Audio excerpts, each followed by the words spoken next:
Hey guys, Besa Gordon here. Today on Rewind with Besa, we have a couple things to talk about. For one, we definitely have to talk about my Real Seattle Media Mixer that just happened on Monday.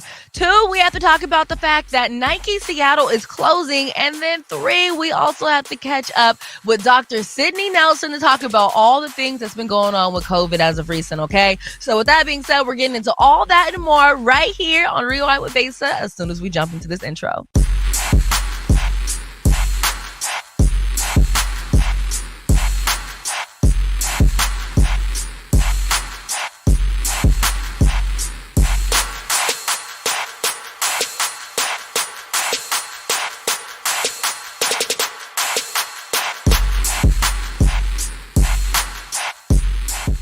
Okay, for starters, my Real Seattle Media Mixer, oh my God, it was so freaking good, you guys. I don't have all the photos and I don't have all the video footage, so that way I can show you all how amazing that it was. But I do have these clips from different videos that people tagged me in online, and as you can see, it was a vibe. I have to say, if I had to pick my favorite mixer, this has to be it. The team was on point, the vibe, the views, the essence, just the overall feeling that you got when you walked into that space was everything that I wanted. I've always wanted to have an event where I have a big old screen with my photo and videos of me and all my friends on it, and I actually was able to get that and so much more. They had Contact High, which is their hip-hop exhibit over at MoPOP. They also have Jimi Hendrix open, and honestly, you guys, I just cannot wait to do more things with MoPOP, and I can't wait to see what I decide that I want to do next, because at this point, it's obvious that the world is my oyster. I just have to make sure that I move on it and do everything to the best of my ability.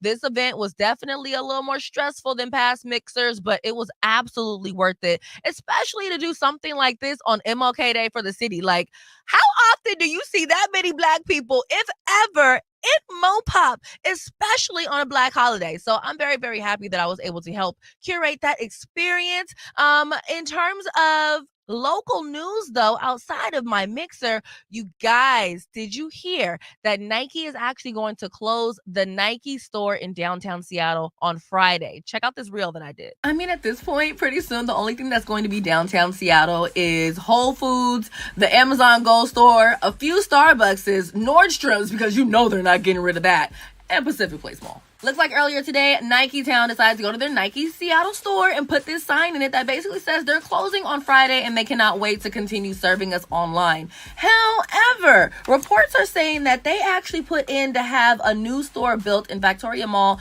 last year, and apparently it's already open. Personally, I don't go to Victoria, so I wouldn't necessarily know about this without doing a quick Google search of my own. But I am kind of curious to know why they wouldn't put something like that at South Center Mall. And at least last time I went to Victoria, a lot wasn't happening in there, but that's just me. People have already reached out to Nike and they're not saying why they're closing the store. I think it just has to do with the same fact of a lot of stores downtown are closing because they haven't really been able to recover since the pandemic. Look, drop a comment below. Who do you think is closing next, and who do you not want to close next? My question is, are they having a sale though? Now, I understand that there are a lot of shootings that happen in freaking South Center, but there's a lot of shootings that happen all over the state at this particular point. So I'm not really understanding why they're opening one, or they put in to open one in Victoria rather than just putting it at South Center. But whatever, that's not my business and it's not my job to figure that out. However, I am curious to know if you guys are actually going to miss the downtown Seattle Nike store, because let's be honest.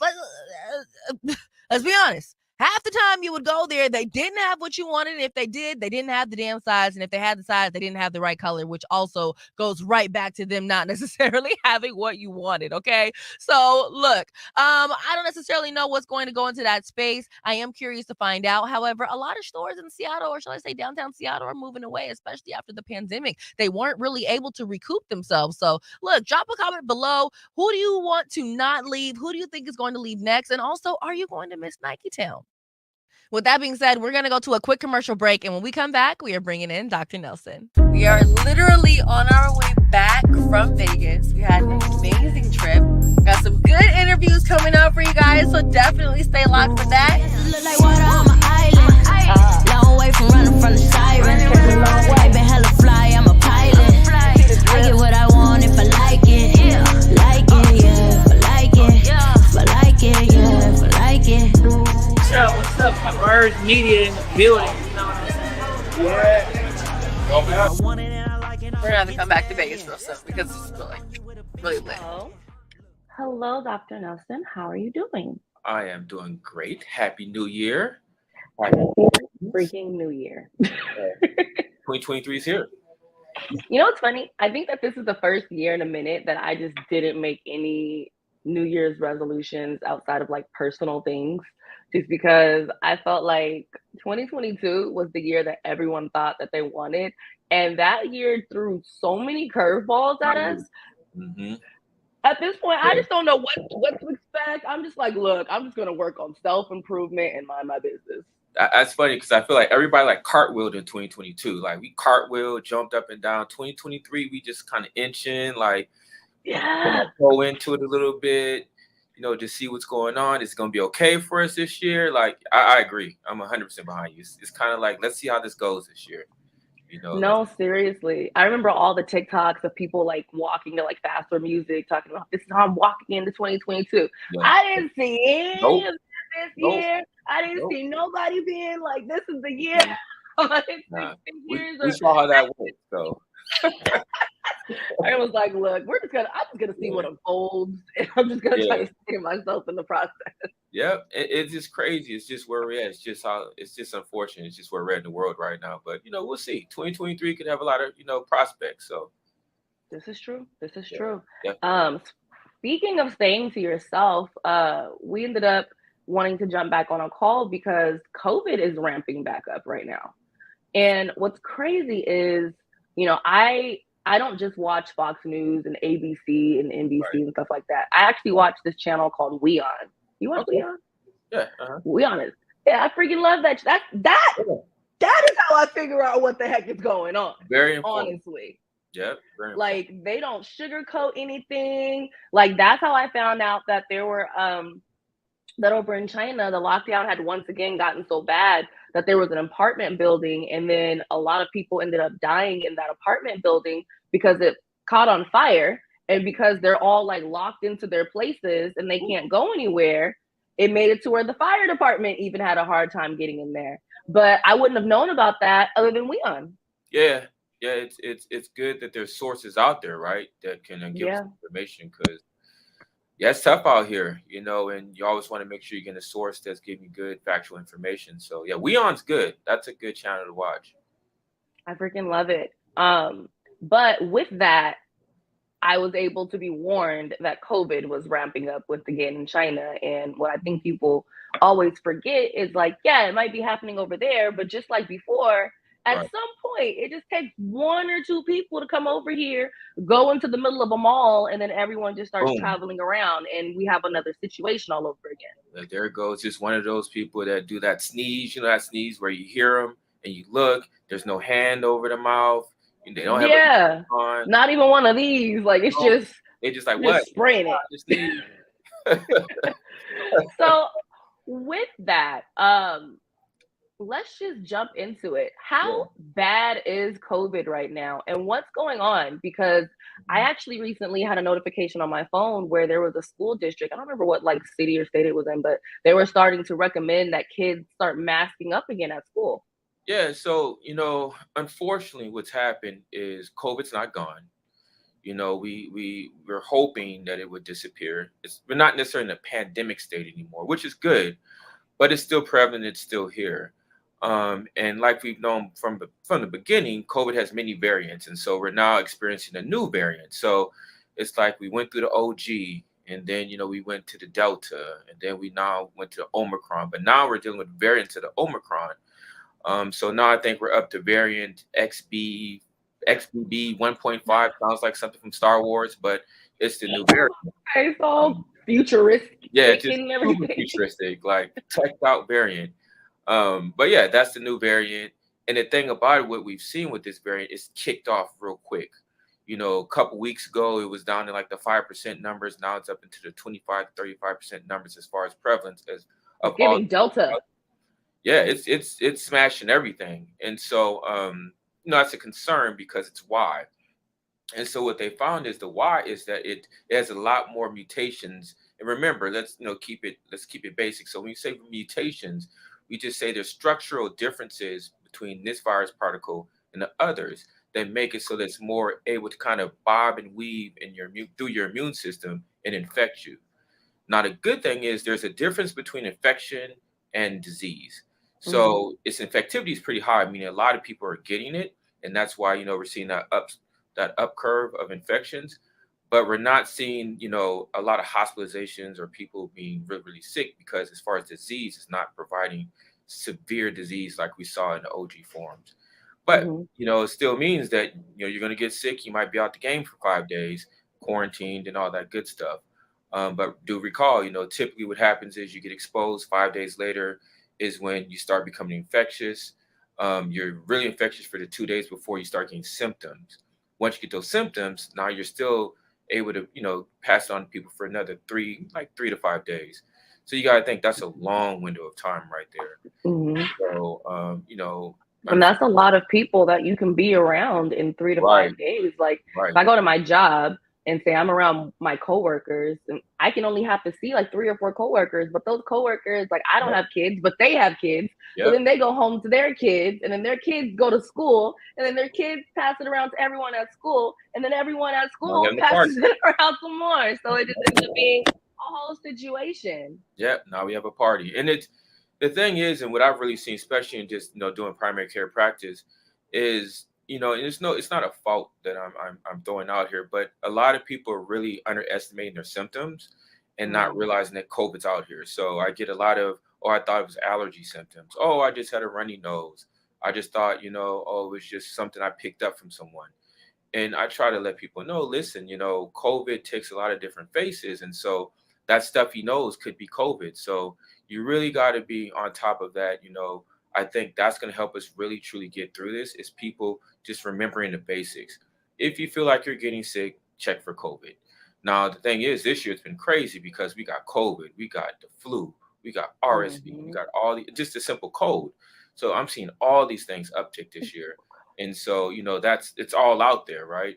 But we do know COVID and how effective it is and what it can cause and the issues. So it's always good to just in the back of your mind say, you know what, let me COVID check, just to make sure that's not what this is. What did you just mention? What was it, like RSV? Yeah, RSV was really big. It was really big in the fall. It's kind of trickled off now, thankfully. But RSV was, was hitting the young kids. It was hitting the, that one. Yeah, bad cough, sickness. But luckily, we're kind of on the tail end of that. But you said something very good at the beginning, is that we got to really be aware of what's going on in China. Because if we go back in time, remember the Delta virus was primarily came out of what happened in India, and how they had that mutation developed there when they had that big surge. So we kind of got to watch when there's a surge in another country, because potentially that surge can create more variants that can get to us. So we really just got to be mindful of what's going on. So at this particular point, it almost sounds like everyone needs to go back to the way it was when everyone just had COVID tests all over their house for just in case, because you just don't really know what it is. Like for me, I have year-round allergies. So it's like, if my nose is running, I'm just kind of like, well, let's try to take the allergy medicine. If the allergy medicine doesn't work, then I know for a fact it's something else.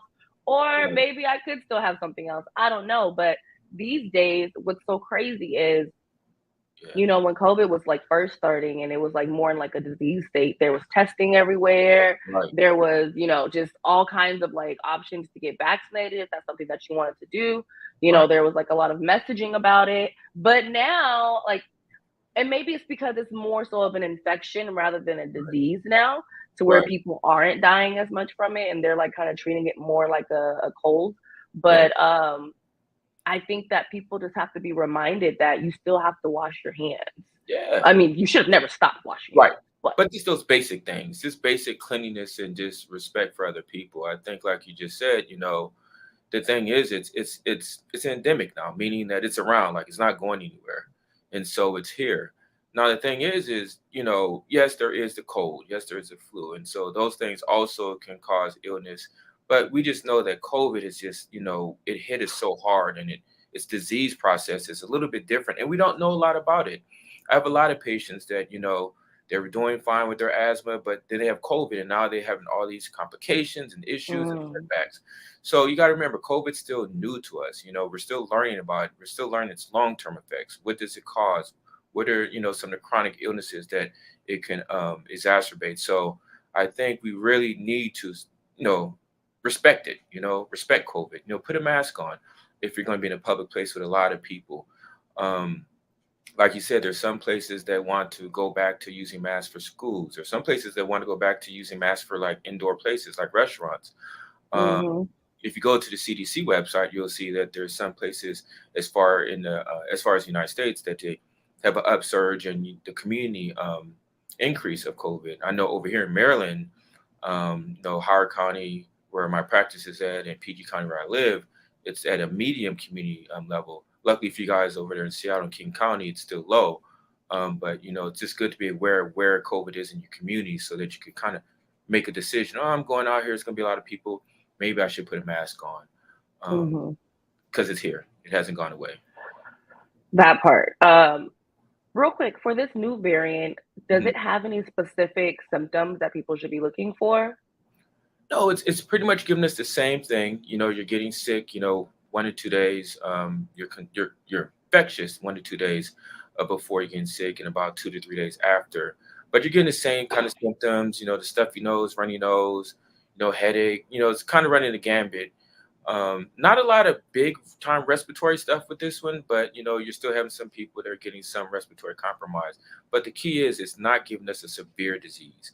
It's more infectious, meaning it's more chances they're going to pick it up. But as far as like disease severity, meaning hospitalizations, having to go to the ER and things of that nature, it's not as bad, which is good. Well, that's good. Definitely going to stay on the lookout for COVID and checking out my symptoms because, like, especially with me also being around people a lot with what I do, I definitely need to make sure that I'm at least testing myself more because I'm like, I have to go to concerts, I have to like host these events, and it's just like there's just always people everywhere. You're always around people, and it's hard, man. Don't get me wrong. Like I understand, man. I'm a social person. I like being out, and it just sucks that every time you go out, the next morning you wake up and you feel like your nose is running. Like, oh man, I got COVID. It's just that feeling is just, it's unfortunate, but it's just where we're at, right now. But I just think, making good decisions as far as, getting vaccines when they're available to you also will help. I think only 15% of the population has taken a new bivalent vaccine. So, we do got to be better about vaccines and things of that nature too. Question. Yes. It is winter time. Yes. Everyone is walking around looking like lizards. What is some of your advice to get rid of the ash? I did take your advice because I don't know if you guys remember, but last time that Dr. Nelson was on, we talked about acne. And but off the call, we talked about like how my skin is dry. So I recently bought this. Oh, the good stuff. Sarah, yes, that's the good stuff. It better be. It was expensive. Yeah. But it worked. Come on now, you know how it is. All the good stuff. It worked. It's been working. I've been putting it on like my eczema because like my pinky was doing really bad. And then the medicine that I use on it has like a slight steroid in it. So after a certain amount of time, I can't use it on my skin anymore. It stops working. And then like my skin starts tripping out. And so finally, I ended up just buying this a couple days ago. And my face is better. Like this is starting to heal up finally. I'm like, okay, so I should have been just did what he said to do. Break your pockets from the beginning. Just going straight to the good stuff. And I would be one skin tone right now. But instead, I got like discolorations and stuff. I mean, it'll fix, but sheesh. The beauty of your skin is it replenishes quickly, so you'll be fine. You'll just in time for the summer. I hope so.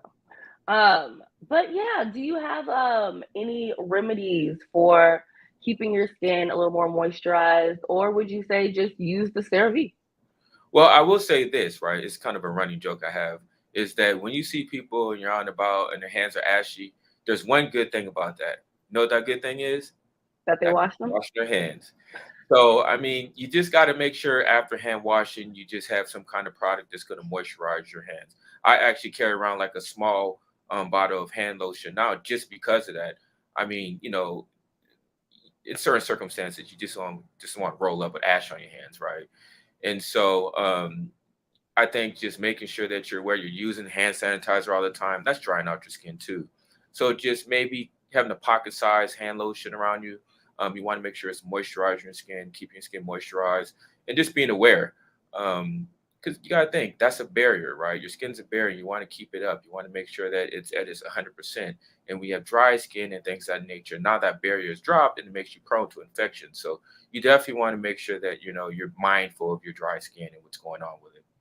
Yeah, especially when it's like mine, because then it's like almost like open wounds after a while. Right, right. And that's where infection can creep in. That's, then you get the irritation and inflammation, and now you have a whole disease process going on just from dry skin. So it's really good just to be aware of that. I gotta catch myself sometimes. I'm not even gonna lie. I get in my car and put my hand on a steering wheel, like, ooh,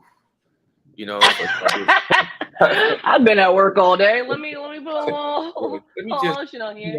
Let me go put some hand lotion on this, just to get myself right. So it's that time. It's cold outside. It's that season. But like you said, it's good to be, on top of, because you don't want to worry about any kind of other disease processes that can come from dry skin.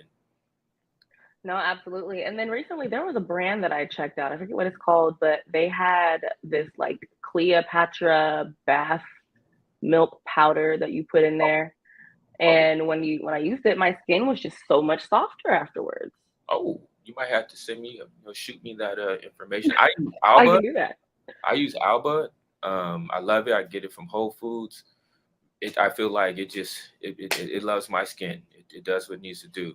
I hate lotions that you use that like you do your application, you think you're good, and then 2 hours later you just happen like to scratch your elbow or something and you're dry again. So Yeah. I really try to look for those good lotions out there. The ones yeah. that soak in rather than just drying off. Right. And what's key is hydrating versus moisturizing, right?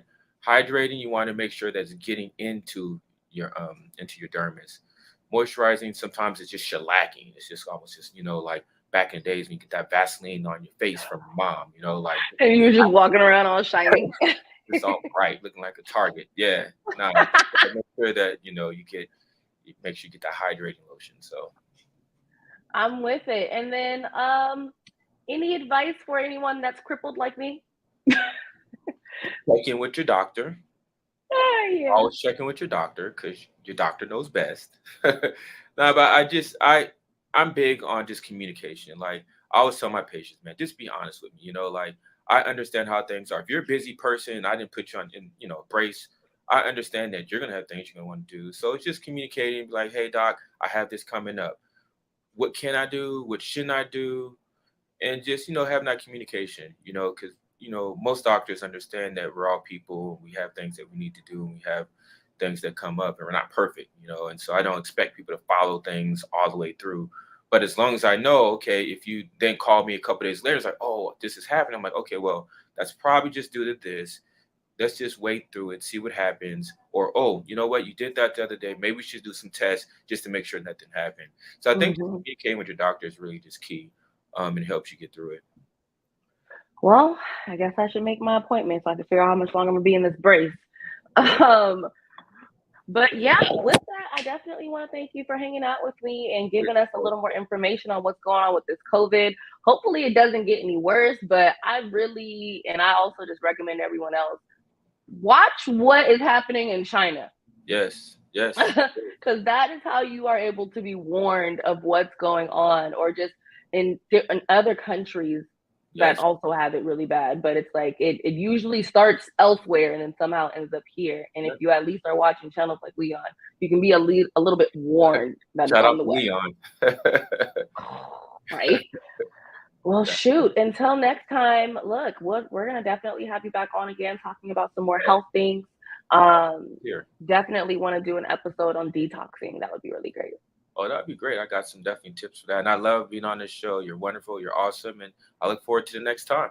All right, you guys, that is it for today's episode of Rewind with Besa. I hope that you enjoyed it. And I really do want to know, are you guys going to miss the Nike store that's downtown Seattle? Do you feel like they could have moved it in Pacific Place Mall, being that Pacific Place Mall, my good sis Tay-May said it best. That mall has like 3 stores open and they've yet to ever close. So I don't know what's going on with that store. Maybe they're connected to Nordstrom's in ways that I just don't necessarily totally understand. However, if you guys are gonna miss Nike Town, definitely drop Why, because the store was there since 1996. In the meantime, between time, next show we will have Mark Handsome on here, and I cannot wait for you guys to see my interview that I did with the homie Mark. And of course, we have even more interviews coming up next. I got Keith Frazier, who was on the panel, and I have a few other people that I'm reaching out to. So we have a whole bunch of interviews coming up this month, along with more topics on what's happening in the city and in entertainment news. Yes, I'm going to get back into entertainment news at some point. It just really hasn't been that interesting to me, which is why I haven't been talking about it. But I'm pretty sure that I will be able to find something very interesting within the next week to get you guys some tea on. All right. So, anywho, until next time, make sure that you have an amazing rest of your day. And you already know, keep that energy high.